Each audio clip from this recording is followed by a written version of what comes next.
मित्रों नमस्कार, मैं मिथिलेश। गुरु ब्रह्मा गुरु विष्णु गुरुदेवो महेश्वर गुरु साक्षात पर ब्रह्म तस्मै श्री गुरुवे नमः। आज शिक्षक दिवस के अवसर पर हम आपको तिलका मांझी विश्वविद्यालय का एक कोहिनूर से मिलवाने जा रहे हैं। आपको बता दें, इस कोहिनूर में इतनी क्षमता है कि तिलका मांझी भागलपुर विश्वविद्यालय का कायाकल्प कर सकते हैं। अपने अनुभव से, अपने दक्षता से, अपने ज्ञान से, अपने कौशल से, अपने बुद्धि से, अपने विवेक से आपको मिलाते हैं भागलपुर विश्वविद्यालय की इकाई मरवाड़ी कॉलेज का assistant professor doctor Sanjay Kumar Jaiswal से। सर प्रणाम, आपका स्वागत करते हैं। जी, थैंक यू। अभी आप सर कहाँ हैं? अभी मैं तिलका मांझी भागलपुर विश्वविद्यालय की एक समृद्ध इकाई मारवाड़ी महाविद्यालय भागलपुर में कार्यरत हूँ। राजनीति विज्ञान विभाग में मैं असिस्टेंट प्रोफेसर हूँ। सर, राजनीति विज्ञान विभाग में आप हैं और हम जानना चाहेंगे अपने दर्शकों के लिए कि राजनीति एक ऐसा विषय है जिसे कि हर कोई इसमें इंटरेस्ट लेता है। क्या है राजनीति और इसमें विद्यार्थी के लिए क्या संभावना है जो विद्यार्थी राजनीति शास्त्र पढ़ते हैं? देखिए, राजनीति विज्ञान एक विषय के तौर पर एक जीवंत विषय है और वर्तमान समय में विभिन्न प्रतियोगी परीक्षाओं से लेकर जीवन के व्यवहारिक पहलुओं पर भी आप देखेंगे तो राजनीति विज्ञान एक शाश्वत जिंदगी जीने के साथ साथ एक सामाजिक व्यक्ति के रूप में किस तरह से आप जीवन व्यतीत कर सकते हैं, समाज को एक संगठित और संयमित कैसे बना सकते हैं और समाज में आपका क्या योगदान है, ये सारी चीज़ें राजनीति विज्ञान से आप सीख सकते हैं। न सिर्फ प्रतियोगी परीक्षाओं के लिए बल्कि एक सफल जीवन के लिए भी राजनीति विज्ञान जरूरी है। सर, हम आपके बारे में जानना चाहेंगे, आपकी शिक्षा दीक्षा कहाँ से हुई है? मैं भागलपुर यूनिवर्सिटी का भी हिस्सा रहा। इसके अलावा मैंने बनारस हिंदू यूनिवर्सिटी, बनारस दिल्ली यूनिवर्सिटी दिल्ली का भी छात्र रहा हूँ। आज की तारीख में हम देखते हैं छात्र हो या शिक्षक, कोई भी संतुष्ट महसूस नहीं कर पा रहा है। ऐसा क्यों? आप क्या कारण मानते हैं? दरअसल मिथिलेश जी, सवाल संतुष्टि का है तो संतुष्टि के कई मायने हैं और मैं समझता हूँ कि अगर मेरी प्यास बुझ गई होती ये जिंदगी नहीं होती। तो संतुष्ट नहीं होना भी अपने आप में एक सकारात्मक चीज़ है। और अगर आप ज़िंदगी में प्रयासों के तहत अगर आप सोचते हैं या फिर आप ज़िंदगी के मुकाम के लिए संतुष्ट ना होना समझते हैं तो हमको लगता है कि एक सफल ज़िंदगी के लिए संघर्ष बहुत ज़रूरी है। और संघर्ष के राह में अगर आप संतुष्ट हो गए तो संघर्ष के लिए जगह नहीं बनता है। तो इसलिए इसमें अगर आपको संघर्ष के लिए अगर संतुष्टि ना भी मिले तो एक अच्छा विकल्प है, आप ज़िंदगी में निरंतर संघर्ष करें, निरंतर नई ऊंचाइयों को छुएं और लगातार काम करें। तो लगातार काम करने से आपको जो है ये जो है एक सकारात्मक पहलू के तौर पर भी जो है असंतुष्टि को आप देख सकेंगे। आज हर विद्यार्थी संघर्षरत है। ऐसे में जैसा कि आपके बारे में सुन रहे हैं कि आप छात्रों को निःशुल्क नेट का कोचिंग चलाते हैं, ऐसे में इस कोचिंग का क्या भविष्य है? और हम जानना चाहेंगे आपसे कि यूजीसी नेट ऐसे महत्वपूर्ण विषय के लिए छात्र क्या रणनीति अपनावे जो कुछ में सफल वो हो सके। बहुत सकारात्मक सवाल आपने पूछा है मिथिलेश जी। सबसे पहली बात मैं क्लियर कर दूं कि ये किसी पर एहसान नहीं है।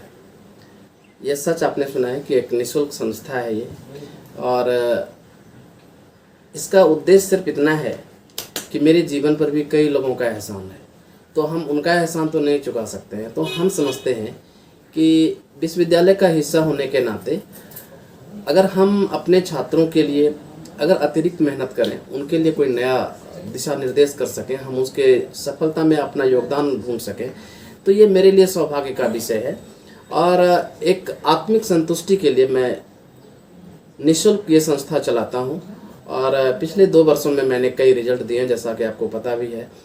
और भविष्य में मेरी योजना है कि आने वाले समय में 5 वर्षों में 100 असिस्टेंट प्रोफेसर खड़ा करूँगा और विभिन्न प्रतियोगी परीक्षाओं के लिए मैं एक नई रणनीति के साथ मैं काम कर रहा हूँ। और अभी नेट की प्रतियोगी परीक्षाओं के लिए अभी मैं भागलपुर विश्वविद्यालय में मारवाड़ी कॉलेज में हूँ और माननीय कुलपति महोदय से भी मेरी बात हुई है। उन्होंने मुझे कहा है कि मैं पूरा सहयोग करूँगी, आप इस काम को आगे बढ़ाएं। तो इस काम के क्रम में हम इसको और आगे बढ़ाना चाह रहे हैं और उन्होंने मुझे मदद का भरोसा दिया है। तो हमको लगता है कि हम एक बेहतर एक विकल्प खड़ा कर पाएंगे भागलपुर में। भागलपुर में चूँकि इन तरह की प्रतियोगी परीक्षाओं का कोई विशेष माहौल नहीं रहा है जहाँ तक मैं समझता हूँ, और हम एक नया माहौल क्रिएट करना चाहते हैं। तो इसी क्रम में हम ये निःशुल्क संस्था चलाते हैं और इसके लिए मुझे बहुत आत्मिक संतुष्टि होती है और हमारा इससे आत्मबल बढ़ता है कि मैं कोई अच्छा काम कर रहा हूँ। आज की तारीख में जब हम देखते हैं समाज में कोई किसी की सहायता नहीं करता, किसी को भी किसी के लिए वक्त नहीं है, ऐसे में आपकी यह सहानुभूति, सहायता, सज्जनता अपने आप में निसंदेह मिसाल है। हम जानना चाहेंगे आपको यह प्रेरणा किनसे मिली?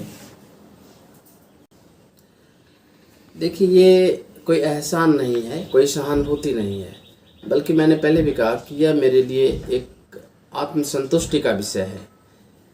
और समाज के आज मैं विश्वविद्यालय का असिस्टेंट प्रोफेसर हूँ। विश्वविद्यालय जो मुझे वेतन देती है तो वह इसी समाज का पैसा है और इसी समाज से मैं खड़ा हुआ हूँ। तो मैं उनकी सेवा के साथ मैं उनको वापस को लौटाना चाहता हूँ, उनके एहसानों को लौटाना चाहता हूँ। तो बस यही इसकी एक प्रक्रिया है। जहाँ तक सवाल ये संस्था चलाने का है, तो अभी वाणिज्य कर उपायुक्त हैं श्री नरेश कुमार, जो अभियान संस्था चलाते हैं, वो गया क्षेत्र में काफ़ी प्रचलित है, जिसमें वो निःशुल्क प्रतियोगी परीक्षाओं का तैयारी करवाते हैं और उनके संस्था से कई बीपीएससी जैसी महत्वपूर्ण प्रतिष्ठित परीक्षाओं में, आईएएस की परीक्षाओं में वो सफल हुए हैं बच्चे वहाँ पे। तो मेरा भी प्लान है भविष्य में कि भागलपुर में एक मंच दूं प्रतियोगी परीक्षाओं के लिए और डिफरेंट तरीके से जो है मैं उसके लिए तैयारी कराऊं और उसको एक जो है एक प्लेटफॉर्म दिला सकूं। एक सवाल मैं आपको और शेयर करना चाहता था। आपने एक सवाल पूछा था कि प्रतियोगी परीक्षाओं के लिए या नेट जैसी महत्वपूर्ण परीक्षाओं के लिए क्या रणनीति होनी चाहिए छात्रों की तरफ से। तो मैं समझता हूं कि रणनीति के लिए एक सवाल आपके दिल में होना चाहिए, वो जज्बात कि हमको तैयार होना है, हमें कम्पीट करना है। सबसे पहली बात और महत्वपूर्ण बात है ये। आपके दिमाग में अगर ये बात हो कि हम सफल होना चाहते हैं, फिर राहें आपके लिए बहुत आसान हो जाएंगी। आपने आधा जंग जीत लिया कि आप मेंटली तैयार हो गए। आप मेरे साथ जुड़ें या फिर आप अगर कहीं भी हो और जहाँ पर आप ये वीडियो देख रहे हैं, आप सबसे पहले सिलेबस को सामने रखिए और इसका बिंदुवार अध्ययन की शुरुआत करिए। आप बिंदुवार अध्ययन की जब आप शुरुआत करेंगे तो और एक टाइम फ्रेम में उसको तैयार करने की कोशिश करिए। फर्स्ट पेपर पर आप विशेष रूप से ध्यान दीजिए, क्योंकि वहाँ पर 40 क्वेश्चन सही करना बहुत आसान है। तो वहाँ पर 40 क्वेश्चन को आप हिट करें और यहाँ अगर 50 से 60% का टारगेट रखें तो जेआरएफ आपको श्योर शॉट होगा।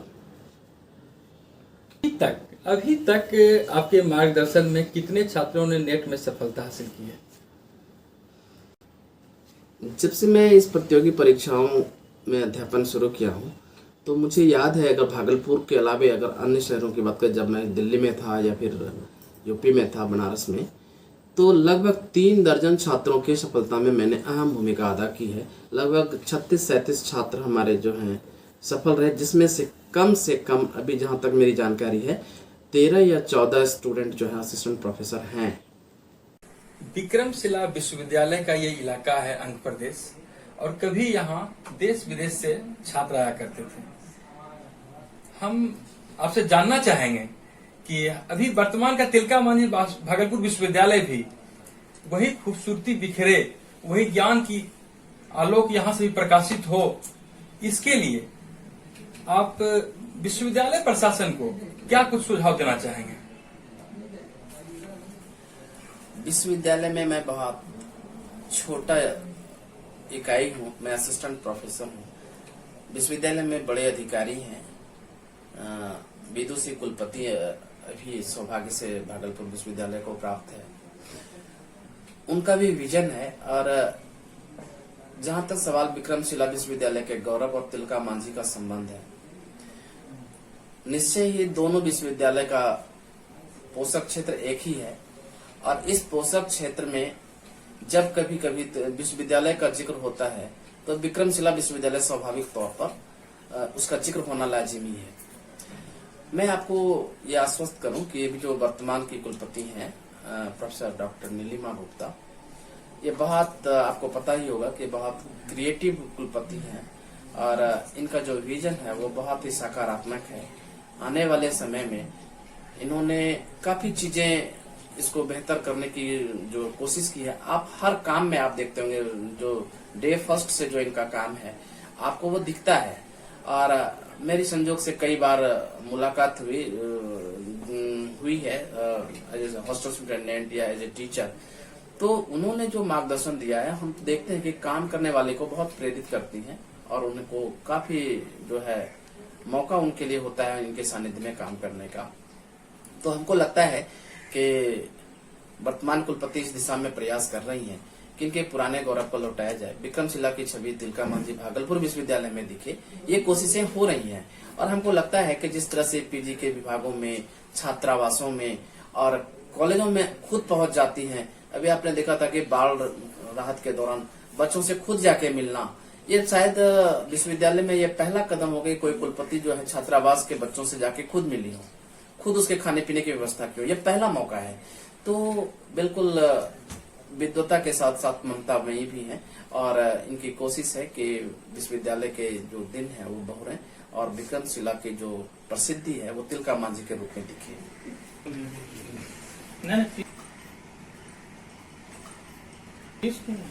अभी जैसा कि तिलका मांझी भागलपुर विश्वविद्यालय के बारे में प्रकाश में आ रहा था कि ऑनलाइन एडमिशन के मामले में ये अव्वल स्थान पर है। हम जानना चाहेंगे कि तकनीकी रूप से विश्वविद्यालय इस आज के दौर में तकनीक का कितना लाभ ले पा रहा है और छात्रों को किस हद तक इसका लाभ दे रहा है आपकी नजर में? माननीय कुलपति महोदया ने आपको मैं आपकी जानकारी के लिए बता दूं कि अभी स्नातक और स्नातकोत्तर सभी नामांकन ऑनलाइन माध्यम से विश्वविद्यालय में कराया है। माननीय कुलपति महोदया ने कहा है कि हर छात्रावास को वाईफाई से जोड़ा जाएगा, हर कॉलेज में स्मार्ट क्लास लगाने की बात है, स्मार्ट क्लास की सुविधा मिलेगी जहां टीचर स्मार्ट क्लास पर पढ़ाएंगे और दुनिया भर में लाइब्रेरी को ई लाइब्रेरी के तौर पर जो है उसको बदलने की पहल हो रही है। इसमें काफी काम जो है इस दिशा में माननीय कुलपति महोदया ने काफी काम पर जो है तत्परता दिखाई है कि हम लोग ई लाइब्रेरी के दिशा में आगे बढ़ रहे हैं जहाँ पर हम दुनिया के ज्ञान को हम जो है लाइब्रेरी में समेट सकेंगे। स्मार्ट क्लास के तौर पर कॉलेजों को हम तकनीक उपलब्ध कराया जा रहा है, हॉस्टलों को वाईफाई से जोड़ा जा रहा है, नामांकन प्रक्रिया बिल्कुल डिजिटल होगा। ये सारी पहल जो है विश्वविद्यालय की कुलपति इस दिशा में बहुत अग्रसर है और वो इस दिशा में काफी जो है उत्साहित भी है कि वो इस दिशा में काम करेंगे। तो आने वाले समय में भागलपुर विश्वविद्यालय बहुत बदला हुआ दिखेगा आपको। एक स्टूडेंट के रूप में आपने तिलका मांझी भागलपुर विश्वविद्यालय में अध्ययन किया है, आपने बीएचयू में भी पढ़ाई की है, आपने डीयू जैसे उच्च शिक्षण संस्थानों में भी पढ़ाई की है। तीनों जगह की स्थिति में क्या अंतर पाते हैं?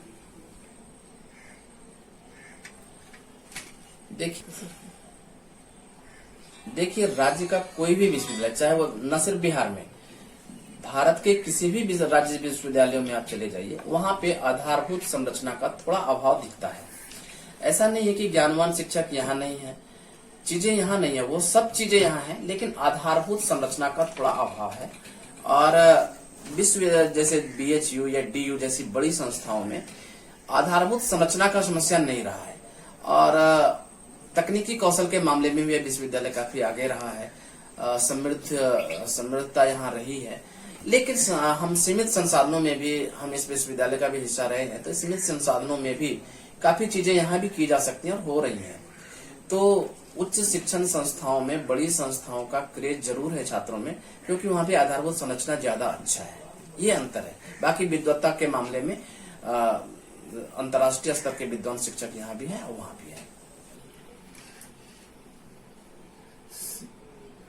सिविल सर्विस जैसी महत्वपूर्ण परीक्षा के संदर्भ में भागलपुर ऐसा शहर से बहुत कम ही विद्यार्थी आ पाते हैं। इसमें आप क्या पाते हैं, तैयारी में कहाँ कमी रह जाती है, या यहाँ वैसा माहौल क्यों नहीं आखिर बन पाता है? बच्चे तो यहाँ भी बहुत भारी संख्या में इस विश्वविद्यालय में पढ़ते हैं, आखिर कमी कहाँ रह जाती है? क्या विश्वविद्यालय का सिलेबस ऐसा नहीं है कि बच्चे उस अनुकूल नहीं पढ़ पाते हैं? देखिए, संघ लोक सेवा आयोग या यूजीसी नेट जैसी प्रतियोगी परीक्षाओं का सिलेबस देखें और हमारे विश्वविद्यालय का सिलेबस देखें तो उसमें बहुत अंतर है। और हम समझते हैं कि विश्वविद्यालय स्तर से सिलेबस में आमूलचूल परिवर्तन होना चाहिए और हमको यूपीएससी या फिर यूजीसी जैसी जो बड़ी संस्था है उनके अनुरूप सिलेबस रखें तो हम अपने बच्चों को ज्यादा सक्षम पाएंगे इन प्रतियोगी परीक्षाओं में। एक पहली बात तो यह है। दूसरी बात है, प्रतियोगी परीक्षाओं के माहौल का सवाल है। तो ये दो चीजों से बनता है, एक तो अच्छा स्टूडेंट, दूसरा अच्छा टीचर। और हम समझते हैं, मेरी जो समझ है कि यहाँ अच्छा टीचर भी है और अच्छा स्टूडेंट भी है। अभी केवल इसकी पहल हो, एक व्यवस्थित ढंग से पहल हो, केवल औपचारिक पहल ना हो। ये रिश्ता स्टूडेंट के साथ टीचर का अनौपचारिक बने, वह इस मिशन को लेकर के चले कि उन्हें रिजल्ट देना है, प्रतियोगी परीक्षाओं में बच्चों के लिए कुछ करना है और स्टूडेंट भी इस माहौल में आए कि उनको काम करना है और रिजल्ट देना है, विश्वविद्यालय के नाम को रोशन करना है। ये अगर फीलिंग हो तो हमको लगता है कि इसका बहुत सकारात्मक परिणाम आपके सामने उपलब्ध होगा। एक बात मैं आपको और बता दूं कि जब हम जैसे टीचर आए हैं और भी लोग आए हैं और हम लोगों ने एक प्लान किया है कि ये कमी हम दूर करेंगे, हम माहौल बनाएंगे। हम विश्वविद्यालय में केवल असिस्टेंट प्रोफेसर, एसोसिएट और प्रोफेसर नहीं रहेंगे, बल्कि हम बच्चों से जुड़ेंगे, बच्चों से जुड़ करके उसके लिए जो है योजना बनाएंगे और इसको धरातल पर उतारेंगे भी। तो इसी क्रम में हमने कोशिश की है। इसका एक छोटा सा पहल आप देख रहे हैं। अभी हम लोग यूजीसी और सिविल सर्विसेज को ध्यान में रख करके बैच चला रहे हैं। आने वाले समय में हम लोग इसको और भी विस्तार देंगे और भी बच्चों का हम मार्गदर्शन करेंगे और आपको मैं आश्वस्त करता हूं कि आने वाले समय में भी यह निःशुल्क ही रहेगा, क्योंकि पैसा सिर्फ आपकी जीवन की जरूरतें पूरी करती हैं, आत्मिक आनंद नहीं देती हैं। अगर आत्मिक आनंद आपको चाहिए तो आपके लिए जरूरी है कि आप समाज के लिए जुड़िए, समाज के काम आइए, ताकि आपके लिए। अब एक सवाल है कि लोग कहते हैं कि स्टूडेंट असिस्ट है और वो छात्र शिक्षकों का सम्मान नहीं करते हैं। आज शिक्षक दिवस है, आपने देखा होगा कि कितने छात्र आए और कितने लोगों ने सम्मान के लिए लाइनें लगी हुई हैं। तो ये एक टीचर के प्रति कृतज्ञता है। अगर आप बच्चों के लिए अच्छा करते हैं, समाज के लिए अच्छा करते हैं, तो सम्मान में आज भी कोई कमी नहीं है। अच्छे स्टूडेंट आज भी हैं और अच्छे टीचर भी आज भी हैं, दोनों हैं। इधर जैसा कि हम रिसर्च हॉस्टल भी एक दिन गए थे, तो वहाँ कुछ बच्चे कह रहे थे कि नए छात्रावास अधीक्षक साहब आए हैं और कुछ यहाँ बदलाव देखने को मिल रहा है। और मुझे बाद में ज्ञात हुआ कि विश्वविद्यालय प्रशासन ने इसकी जिम्मेवारी आपको ही दी है। क्या वहाँ था पहले और अभी क्या वहाँ हो रहा है जो कि बच्चे खुश हैं वहाँ के, ऐसा क्या है? आपने सही सुना है मिथिलेश जी। वह जब आप शायद आप कब गए थे पता नहीं हमको है, लेकिन आपने ये सुना सही है। मुझे विश्वविद्यालय प्रशासन ने, माननीय कुलपति महोदय ने मुझे रिसर्च हॉस्टल का सुपरिटेंडेंट नियुक्त किया है। ये दायित्व मुझे दिया है। हालांकि जब मैं इसका दायित्व ले रहा था तो कई वरिष्ठ शिक्षकों ने मुझे कहा कि आप कहाँ फंस रहे हैं, वो बच्चों आज वो माहौल नहीं रह गया है शिक्षकों के लिए कि अब हॉस्टल सुपरिटेंडेंट बना जाए। लेकिन मैंने ये चुनौती स्वीकार की। आप जैसा कह रहे हैं कि आप गए थे हॉस्टल, तो आपने बात भी की होगी बच्चों से। मेरी योजना थी, मैं ये सोच के गया था कि यह हम मिथक तोड़ देंगे कि बच्चे सम्मान नहीं करते हैं शिक्षकों का। मैं एक मिशन के साथ गया था और आने वाले समय में जब तक इस पद पे रहूँगा यह मिशन जारी रहेगा। और अभी आपने देखा होगा कि विश्वविद्यालय में मैंने सामाजिक सहयोग से भी, जो समाज के समृद्ध लोग हैं, शैक्षणिक वातावरण में जिनका जुड़ाव है, उनसे मैंने काफ़ी मदद ली है। इंफ्रास्ट्रक्चर मैंने बढ़ाया है। आपने देखा होगा सारा बेंच, उसका कॉमन रूम, सबको चमकाने की बात है। और यह सब सामाजिक दायित्वों के तहत समाज के जो प्रबुद्ध लोग हैं उनके सहयोग से हो रहा है और विश्वविद्यालय का भी इसमें सहयोग है। विश्वविद्यालय ने भी अपने स्तर से सहयोग का वादा किया है और वो कर भी रहे ही हैं। माननीय कुलपति महोदय ने मुझसे कहा है कि आप अपने विजन से इसको तैयार करिए, हमारा पूरा सहयोग रहेगा। वो पूरा सहयोग कर भी रही हैं। एक सवाल और है कि एक खास माहौल जो मैं समझता हूँ, मैं पहला ही मीटिंग लिया था और अपने बच्चों से कहा था कि आपके माँ बाप ने जो सपने सजाए हैं, जिस उद्देश्य से आपको भागलपुर भेजा गया है, आप उस पर खरे उतरिए, आप अध्ययन करिए और हम आपके साथ खड़े रहेंगे। यह लाइन बच्चों को बहुत प्रभावित कर गया, दिल को छू गया और मैंने इसके लिए पहल किया है। आपने देखा होगा मैंने एक ग्रुप बनाया बच्चों का, UGC नेट JRF प्रिपरेशन करके एक ग्रुप बनाया और उस ग्रुप में आज 50 से अधिक बच्चे जो हैं वो छात्रावास से जुड़े हुए हैं और ये सारे बच्चे छात्रावास के हैं। आज UGC नेट के लिए और सिविल सर्विसेज के लिए जो है अलग अलग बैच है। इन दोनों बैचों को मैं पढ़ा रहा हूँ और बच्चे आज जब मैं हॉस्टल जाता हूँ तो बच्चे लाइन में खड़े रहते हैं। क्या मजाल है कि कोई एक शब्द बोल दे, उसके प्रति वो डांटना नहीं है और आज तक मैं किसी को डांटता तक नहीं हूँ। यह सम्मान या उसका समर्पण हम उसके लिए जो काम करते हैं उसकी वजह से है, उसके प्रति जो हमारी निष्ठा है उसकी वजह से है। तो हमको लगता है कि काम करने वालों की समझ, काम करने वाले सदैव समझे जाएंगे, सदैव उनको सम्मान मिलेगा।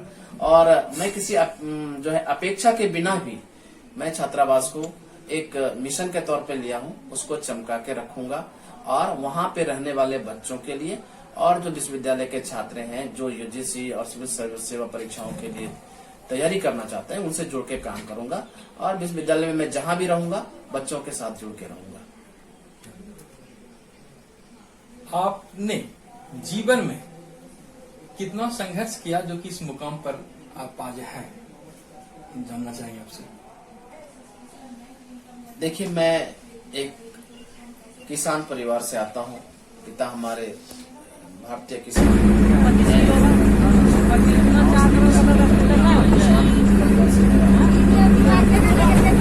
और जीवन में मैंने संघर्ष को वर्ण किया है। जीवन के कई मुकाम ऐसे आए जहाँ संघर्ष ही मेरा रास्ता था और हमने उसमें बिना घबराए कोशिश की, उससे निजात की और आज हम आपके बीच हूँ। और हम जैसे लोग, हम उन सभी अपने सभी छात्रों से, अभी सब सुनने वाले लोगों से मैं आपसे अपील करता हूँ कि आप ये मत कहिए कि मेरे पास संसाधन नहीं है।